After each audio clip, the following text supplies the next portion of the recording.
Every year, people blow up engines trying to save $200. They strip bolts, crack housings, disconnect the wrong wire, and end up paying 3 times more than the original repair would have cost, all because they watched a 12-minute YouTube video and thought they were ready. But on the flip side, people spend thousands every year paying mechanics for jobs that take 15 minutes and cost $12 in parts. Today, I'm drawing the line, clearly, permanently. Here's the honest truth about DIY car repair. It's not about being brave or being cheap. It's about knowing exactly where your skill level ends and where serious risk begins. Get that boundary right and you save thousands over a lifetime of car ownership. Get it wrong and one bad afternoon in your driveway costs you more than a year of mechanic visits. I'm going to walk you through both sides of that line with zero judgment. Some of this will surprise you. Let's get into it. The DIY side. Let's start with the wins, the jobs you absolutely should be doing yourself because they're simple, low risk, and the markup mechanics charge on them is genuinely painful once you know how easy they are. Oil changes. This is the gateway DIY job, and for good reason. Drain the old oil, swap the filter, pour in the new oil. That's it.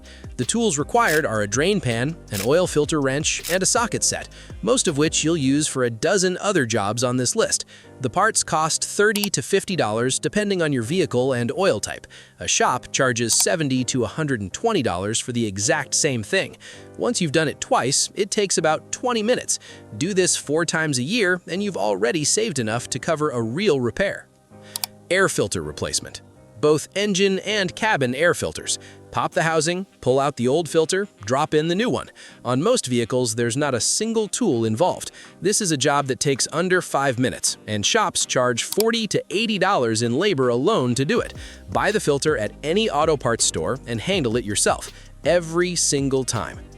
Windshield wipers. The packaging literally has instructions on the back. Lift the arm, release the old blade, clip in the new one. 2 minutes per side. There is no version of this where paying someone else makes sense. Battery replacement. Slightly more involved, but still firmly in DIY territory. Disconnect negative terminal first, always negative first, then positive. Remove the hold-down bracket, lift out the old battery, drop in the new one, reconnect positive first, then negative. The only genuine risk here is shorting the terminals by reversing the order, and now that you know the sequence, that risk is eliminated. Shops charge $25 to $50 in labor for this. Do it yourself. Brake pads. This one makes people nervous, and I understand why. Brakes feel serious. They are serious, but replacing brake pads on most vehicles is a legitimate beginner to intermediate DIY job. You need a jack, jack stands, a lug wrench, a C-clamp, and basic sockets. The job requires patience and attention to detail more than it requires mechanical expertise. Watch a vehicle-specific tutorial for your exact make and model, take your time, and torque everything to spec. You'll save $150 to $300 per axle in labor. One important note, if you're replacing ads, inspect the rotors at the same time. If they're grooved, scored, or below minimum thickness, replace them too.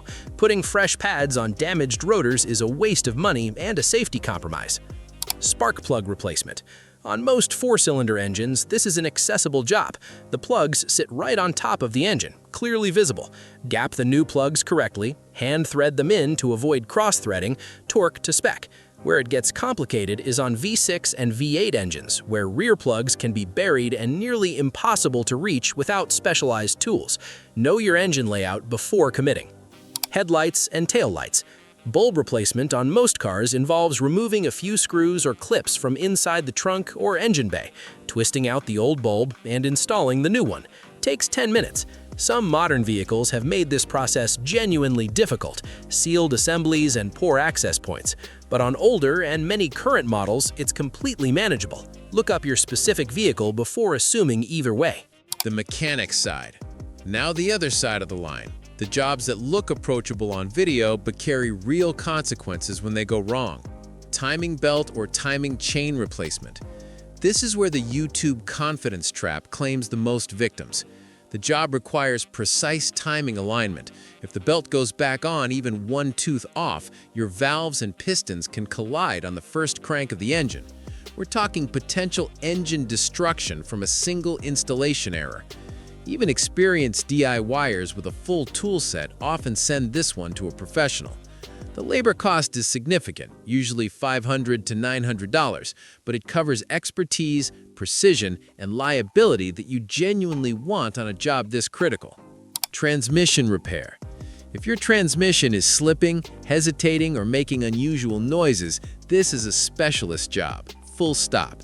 A transmission is one of the most complex assemblies in your vehicle, hundreds of components with tolerances measured in fractions of a millimeter. Incorrect reassembly doesn't just fail to fix the problem, it accelerates it and introduces new ones. Transmission work requires dedicated equipment, deep experience, and access to technical service manuals that most DIYers don't have.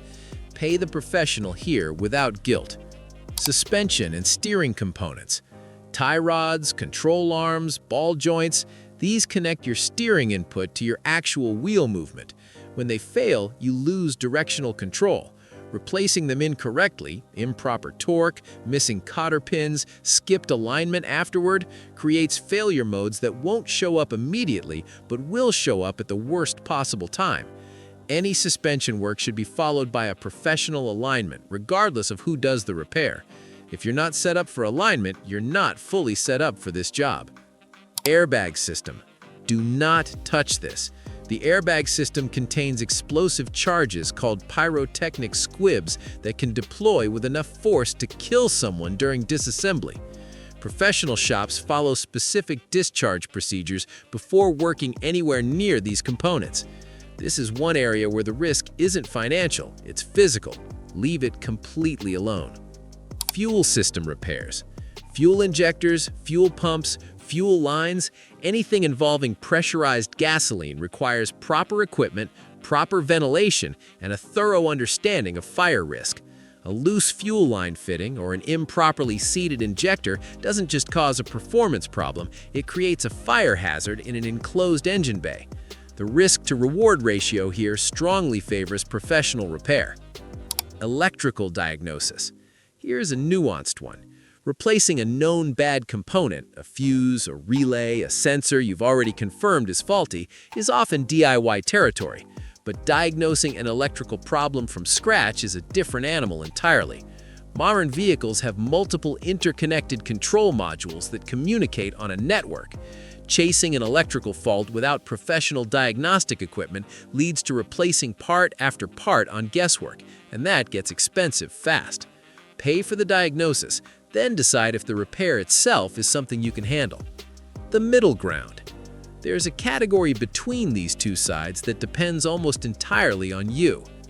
Cooling system work, thermostat replacement, water pump, radiator hoses is achievable for a mechanically confident DIYer, but carries real consequences if coolant leaks go undetected post-repair. An overheated engine can warp a cylinder head in minutes. Clutch replacement on a manual transmission is technically DIY possible, but requires removing the transmission entirely. If you've never done it, the first attempt is a full-day commitment with a high margin for error. The honest question to ask yourself before any repair is this: if I get halfway through this job and realize I'm in over my head, what does recovery look like? If the answer is a tow truck and an emergency shop visit with the car partially disassembled, the job belongs at a shop from the start. The goal here was never to make you feel like you can fix everything or that you should fix nothing. The goal is clarity. DIY the simple stuff consistently and you'll save thousands over the life of your vehicle. Recognize the complex stuff honestly and you'll avoid the kind of mistakes that turn a $400 repair into a $4,000 disaster. The best car owners aren't the ones who do everything themselves, they're the ones who know the difference. Now you do.